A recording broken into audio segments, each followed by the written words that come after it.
Palabra el señor diputado Darío Pérez. Señor presidente, ¿de cuánto tiempo dispongo? Disculpe. 30 minutos, señor diputado. Me va a dar, hablo menos.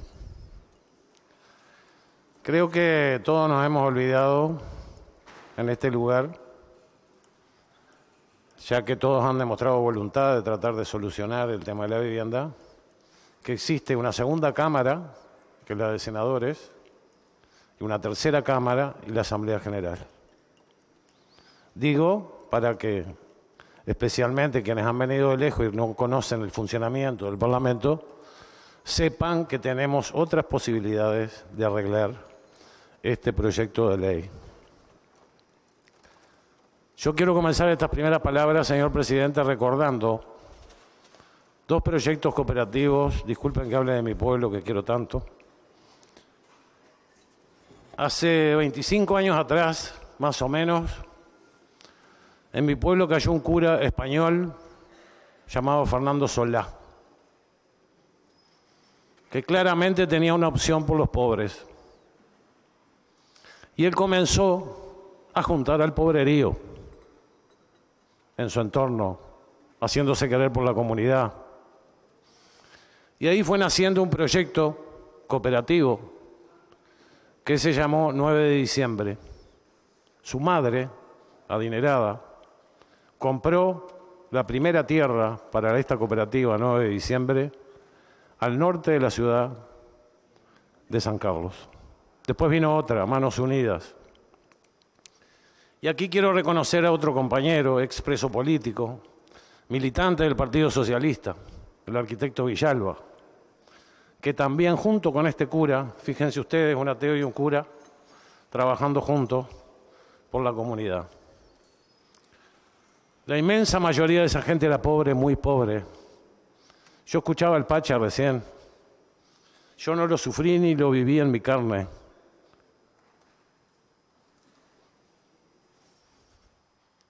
Pero sí lo sufrí y lo viví como ser humano, acompañando a esa gente. Costó mucho sacrificio, enormes sacrificios.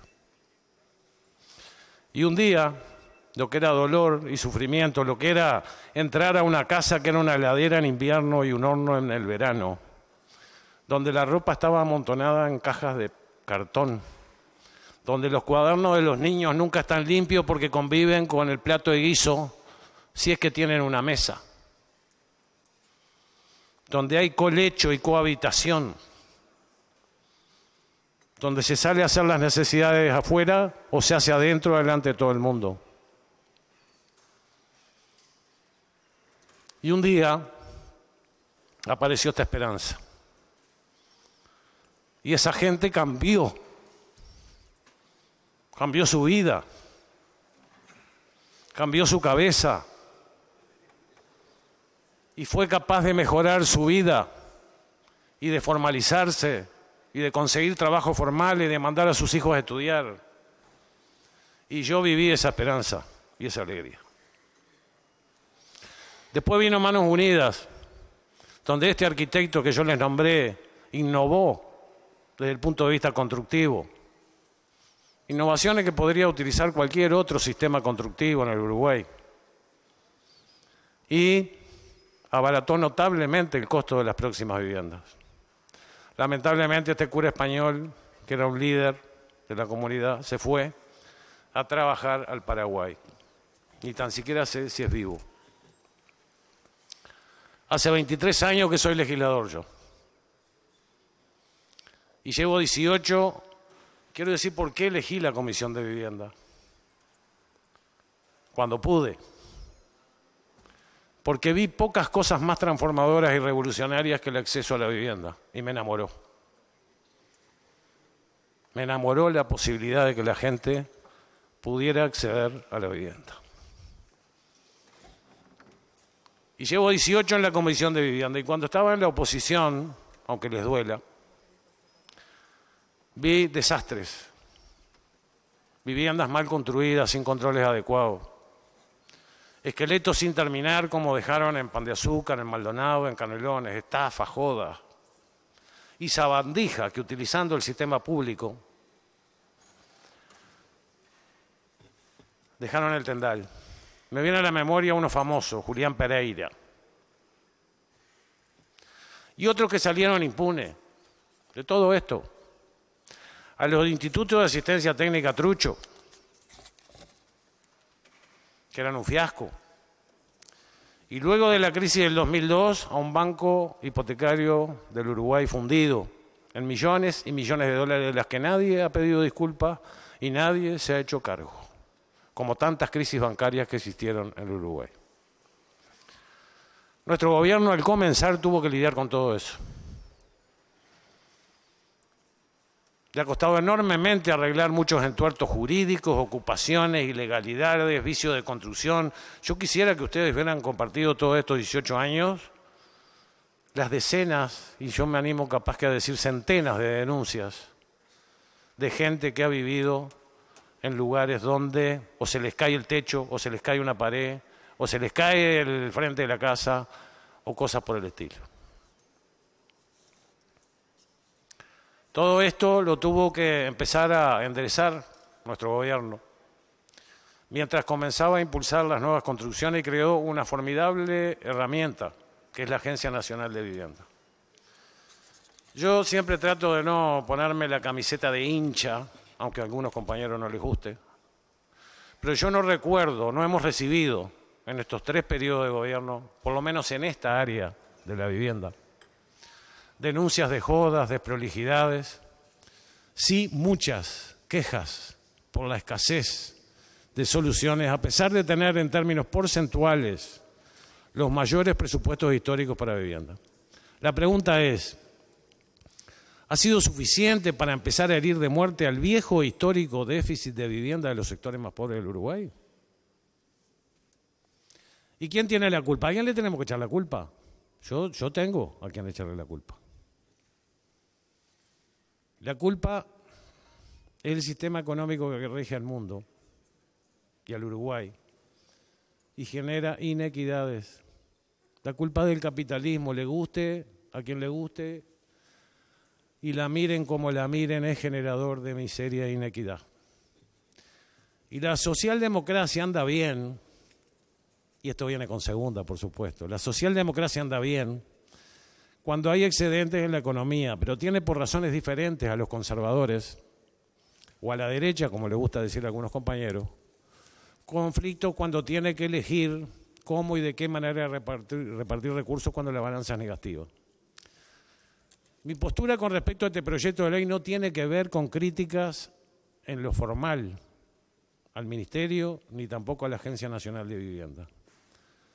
Sí, dentro del sistema público, lo digo en la forma más alta posible, con un banco hipotecario del Uruguay estilo Polgar, frío, distante de la gente, glotón, incapaz de cumplir con el rol social con el que fue creado, que nada resigna, y nosotros no lo queremos fundido e ineficiente, por supuesto, pero es un banco que es incapaz de reconocer que quienes confiaron en él no pueden terminar pagando un simple apartamento clase o media, media baja, al valor de uno en Punta del Este, en Carrasco o en el centro de Montevideo.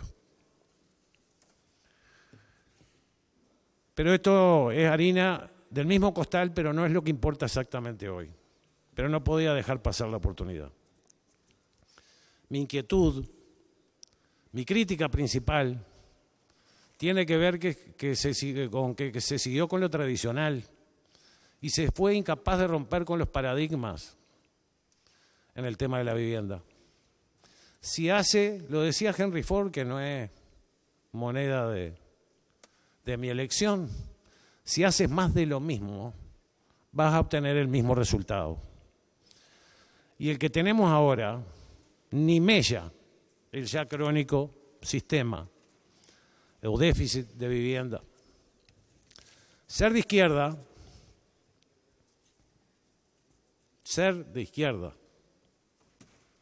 significa, entre otras cosas, cuestionar el sistema, mostrar verdades ocultas, dejarlas desnudas en su falla frente a los ojos de la gente, no aceptar lo establecido, si no es capaz de generar justicia en sus términos amplios y grandes en el pueblo del territorio en el que vivimos. Si miramos el porcentaje de gente que en el Uruguay paga IRPF, rápidamente nos damos cuenta que quienes están por debajo de eso, que es la inmensa mayoría, les va a resultar muy difícil acceder a una vivienda. Si miramos lo destinado a vivienda, aunque haya habido presupuestos históricos porcentualmente mayores en los últimos 3 periodos, también nos damos cuenta que es difícil herir el déficit crónico de vivienda para los pobres, no es suficiente. Si hiciéramos las mejores proyecciones presupuestales para los próximos 15 años, gobierne quien gobierne, tampoco encontraríamos la solución definitiva, y esa es la verdad. Entonces hay varios paradigmas para demoler. El primero es el método clásico de construcción versus nuevas alternativas. Hay fuertes intereses y grupos de presión que no permiten que se desarrollen nuevos sistemas alternativos, seguros y ostensiblemente más baratos que los medios tradicionales de construcción. Pero pasar por el DAT y por Dinavi, con los nuevos métodos de construcción, es tan difícil como que un rico pase por el agujero de la aguja. En Alemania se han construido hasta hospitales de adobe, en África iglesias que soportan el paso del tiempo. En Uruguay se han realizado experiencias a cargo de la arquitecta Rosario Echevarne en la ciudad de Salto, maravillosas. Yo quisiera llevarlo a algunas casas de Maldonado, unas que están en un cerro y otras en Punta Ballena, en las que cualquiera de lo que nosotros viviríamos perfectamente y extraordinariamente bien. En el país de los ranchos de adobe, aquí se reniega del barro. En el país que forestamos, aquí se reniega de la madera y no se le da oportunidades. Un escollo principal, y particularmente en nuestro departamento, por ejemplo, pero sé que en otros lugares ocurre, es el acceso a la tierra. Hay que ubicar en un lugar físico las viviendas, y el acceso a la tierra es dificilísimo. Existen tierras públicas, muchas pertenecientes a entes del Estado. Nuestro gobierno en los papeles ha facilitado que si es de interés público y para vivienda se facilite su entrega, pero en la práctica, centenas de hectáreas, como por ejemplo donde el tren ya nunca va a pasar, en decenas de pueblos, siguen estando vacías al reverendo cohete. Pero cada uno que va a gobernar un ente se siente el dueño. Dice, no, ¿cómo me vas a sacar eso? No, que me descapitalizas el ente y esto y lo otro y aquello. ¿Y lo otro? Las cargas del Estado. BPS, IVA a los materiales, las dificultades para lograr, ¿saben lo que es hacer el pelipro para la mano de obra benévola? ¿Alguno lo intentó alguna vez o supo de algún amigo o alguien conocido que haya intentado la mano de obra benévola famosa? ¿Y otros trámites? Obran como el yunque más pesado sobre la espalda de cualquier mortal que quiera ensayar, como tanto el esfuerzo individual de construir su casa, no permitiendo liberar las energías de mucha gente que, sacrificándose, quieren emprender la aventura de hacerse su rancho. Los escasos salarios, los hogares monoparentelares, las mujeres solas con hijos, es muy difícil que puedan acceder a cualquier forma de vivienda porque los esfuerzos se dedican primero a comer, a subsistir, a alquilar si tienen suerte y si no terminan en un asentamiento. Yo apoyé este proyecto para poner el tema arriba de la mesa, lo digo crudamente, para poner el tema arriba de la mesa, para que todo el sistema político fuera consciente de lo que le está pasando a miles de uruguayos. Hasta que este proyecto de ley no tuvo volumen y se empezó a difundir, en realidad parecía que el problema no existía.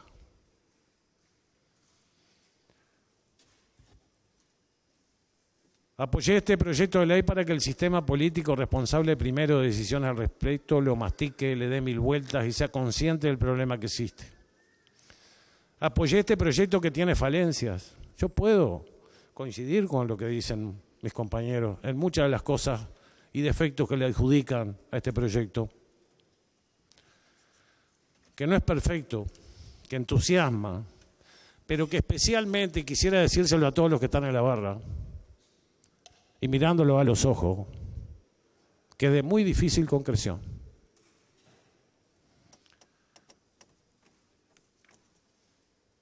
Yo apoyé este proyecto con premeditación y alevosía,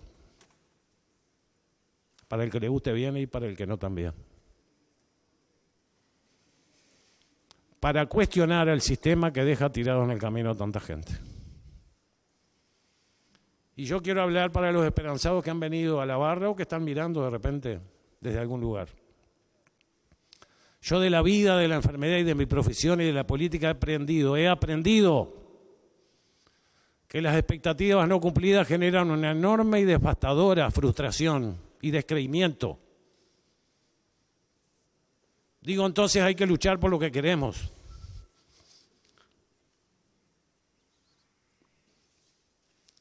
Por lo que tenemos derecho.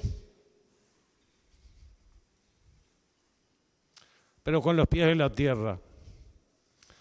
Este es un proyecto de ley que pasará al Senado. Pero digamos la verdad, ¿podrán tratarlo o no? ¿Podrán modificarlo si existe decisión política de modificarlo?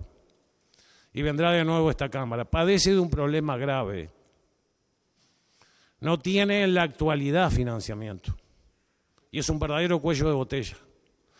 Quiero que sepan, especialmente para los que no manejan todas las cosas del gobierno, que un gobierno establece su presupuesto en forma quinquenal, planificando inversiones y gastos y repartiendo en los 5 años el dinero del que dispondrá, como uno puede hacer en la casa de familia en un mes o en un año. Este proyecto cae con dineros que presupuestalmente ya están asignados. Y recién en la próxima rendición de cuentas, donde algo del destino del dinero se puede cambiar, pero el gobierno no tiene margen fiscal, esa es la verdad. No tiene margen fiscal para dotarlo de recursos. Por lo tanto, en caso de encontrar una fuente de financiamiento a futuro, esto significaría una espera de no menos de 3 años, 2 de este periodo de gobierno, más 1 de la creación del presupuesto, y luego recién podría ponerse en práctica, mínimo 4 años.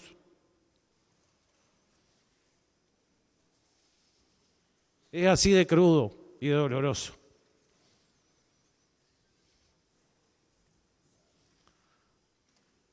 Hay una sola forma de romper esto. Y es un pacto político-social que incluya la voluntad de todos los partidos políticos y organizaciones sociales. La recreación de un Fondo Nacional de Vivienda en forma de fideicomiso para que el dinero no pueda ir para otro lado que no sea la vivienda.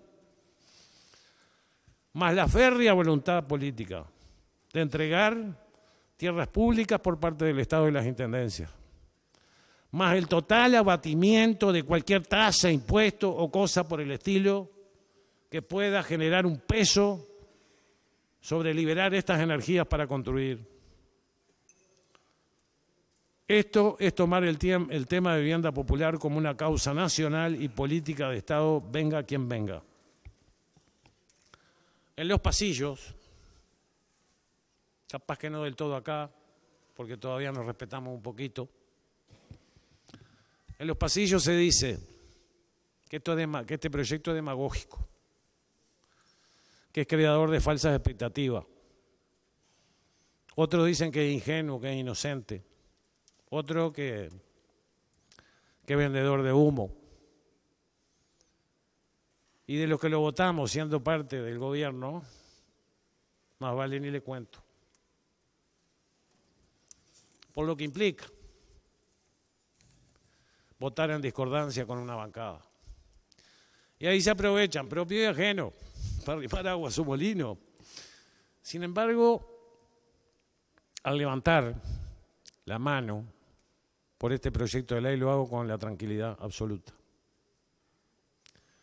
Porque hay 2 de los objetivos que nos habíamos planteado que lo estamos logrando. Primero, que se hable del problema, porque si el problema no existe, no existe la solución. Segundo, que tome estado parlamentario y se haga carne en los que hacemos política y tenemos la posibilidad de cambiar las cosas. Y quedan 3 objetivos por cumplir. Que esta ley mejore en todos aquellos aspectos que haya que mejorarla. en conseguir recursos genuinos a través de la recreación de este Fondo Nacional de Vivienda como parte de una política de Estado y pacto social y político, en el que seguramente todos vamos a tener que dejar alguna cosa, pero lo importante es que algo salga, y romper este paradigma de enfoque del problema, porque si seguimos haciendo lo mismo, vamos a obtener siempre el mismo resultado y no va a haber posibilidades en los próximos 20 años para solucionar realmente este déficit crónico de vivienda. Por supuesto que esto para mí me va a traer consecuencias políticas. A esta altura del campeonato, la verdad que ni me va ni me viene. Porque no estoy pensando en el traste mío, francamente. Por lo tanto, algunas de las cosas que me propuse, ya hemos logrado que se hable del tema y que se busquen soluciones. Gracias, señor presidente.